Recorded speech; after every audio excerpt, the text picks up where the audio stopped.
Hai semuanya, perkenalkan namaku Elisya Kalista Hasan, bisa dipanggil Elisya atau Eli, dari jurusan Vkom DPR Angkatan 2025 dengan NIM 1056012510054. Dan di kesempatan kali ini aku akan menjelaskan tentang budaya apa aja sih yang aku pelajari dari keluargaku dan masih aku lakukan sampai sekarang. Disclaimer dulu, aku adalah seorang anak yang lahir dan besar di Surabaya, tetapi kedua orang tuaku bukan dari Surabaya. Oke, jadi budaya yang akan aku bagikan kepada teman-teman sekalian adalah Imlek dan Qingming. Untuk Imlek sendiri, pada umumnya aku yakin teman-teman sudah familiar karena Imlek dirayakan setiap tahun dan biasanya di kalender juga akan tertera sebagai hari libur nasional.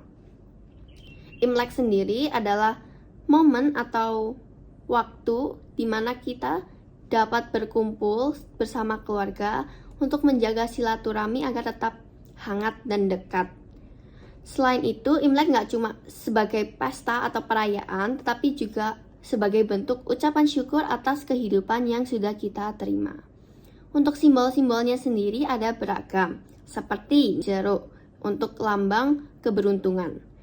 Lalu yang kedua ada kue keranjang sebagai simbol agar keluarga ini tetap dekat gitu. Lalu yang terakhir biasanya dan yang paling ditunggu-tunggu ya, itu adalah angpau, pembagian angpau. Untuk pembagian angpau sendiri ini harus dilakukan oleh orang yang sudah menikah kepada orang yang belum menikah. Pemberian angpau ini sendiri sebagai bentuk untuk berbagi rezeki, sedangkan untuk setelah berkembangnya zaman ini, ada beberapa kebiasaan yang berubah. Misalkan, dari kue keranjang sendiri, kue keranjang yang dapat kita temukan di pasar saat ini, khususnya pada saat Imlek itu sudah semakin bervariasi dan beragam. Mulai dari rasa, bentuk, bahkan cara pengolahan dan cara konsumsinya.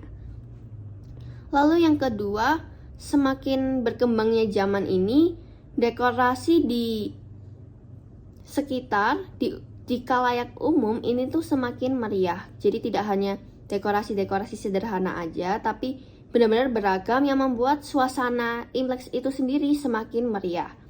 Lalu yang terakhir, biasanya saat Imlek kita akan menemukan pertunjukan-pertunjukan barongsai. Pada sebelum zaman ini aku rasa barongsai ini hanya tampil atau ada di komunitas-komunitas tertentu, di lingkungan komunitas tertentu. Namun semakin kesini banyak juga kita temukan penampilan-penampilan barongsai ini seperti di mall dan khalayak-khalayak umum lainnya.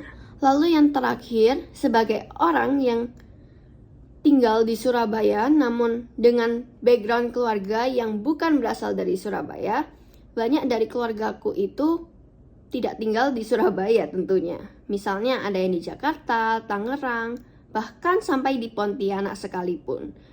Oleh karena itu, semakin berkembangnya zaman dan khususnya teknologi, walau kita tidak dapat berkumpul di satu waktu tertentu, di satu tempat yang sama, kita juga bisa saling tetap terhubung dan terkoneksi melalui video call, misalnya lewat WhatsApp ataupun chat dan lain sebagainya. Sedangkan untuk Qingming sendiri adalah momen dimana kita mengunjungi makam keluarga atau leluhur yang sebelumnya sudah meninggal tentunya. Jadi budaya Qingming ini tuh mirip dengan budaya Nyekar yang mungkin lebih familiar di Jawa. Lalu untuk simbol-simbolnya sendiri seperti kita akan mengunjungi makam, lalu berdoa, dan momen ini pun juga sebagai bentuk atau satu waktu untuk kita berkumpul bersama keluarga besar. Pada umumnya juga Qingming ini dilakukan setiap tahun sama seperti Imlek. Namun di keluargaku sendiri akan biasanya dirayakan sekitar bulan 3 atau bulan 4 setiap tahunnya. Lalu selain mengunjungi makam dan berdoa, ada semacam ritual-ritual seperti kertas sembahyang dan dupa, bahkan sajian persembahan. Namun semakin berkembangnya zaman, penggunaan hal-hal tersebut, simbol-simbol tersebut itu sudah dikurangi jumlahnya agar semakin efisien dan efektif. Jadi, sekian dari aku, Elisya, tentang budaya yang keluargaku dan aku lakukan. Sampai jumpa dan terima kasih.